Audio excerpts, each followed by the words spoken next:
تعالى يا حبيبي. والله العظيم انا عمري في حياتي ما شفت واحد مغفل بالجوزك ده. يا جدعان هو البيت ده ما بيحصلش فيه حاجه غير الخيانه؟ يعني هل في يافطه محطوطه بره على باب البيت مكتوب عليها مرحبا بالخائنين؟ ما انا لازم افهم. المفروض واحد في سنه كان اتجوز واحده قده، ما كانش اتجوز قمر زي كده.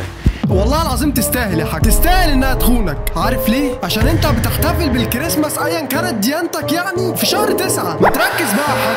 يخرجوا مع بعض، يتفسحوا، يتدلعوا، يبقوا مناسبين مع بعض قدام الناس. ما انت عارف يا عبد.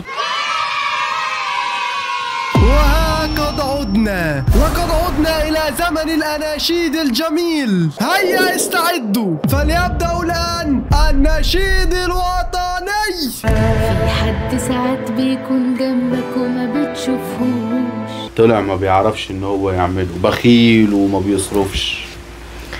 هعمل ايه بقى يا عبد؟ لازمته يبقى تتجوزيه عشان فلوسه. بس هي الناس دي بتتفرج على فيديوهات تحفيزية كتير، اصل من الواضح كده ان الناس دي ما بتبصش وراها خالص. هو في ايه؟ ما ترحمونا بقى. الخروجه النهارده بصراحه كانت عجباني قوي يا حبيبتي انا ماليش الا انت، لازم اخرجك واخليكي تبقي مبسوطه كده وفرحانه علشان خاطر يعني. هو انتوا واقفين بقى ورا الباب ليه؟ وهو انت جايه ليه حافيه من بره؟ ايه اللي جرى للناس؟ ايه اللي جرى للناس؟ على النعمه الناس اتجننت.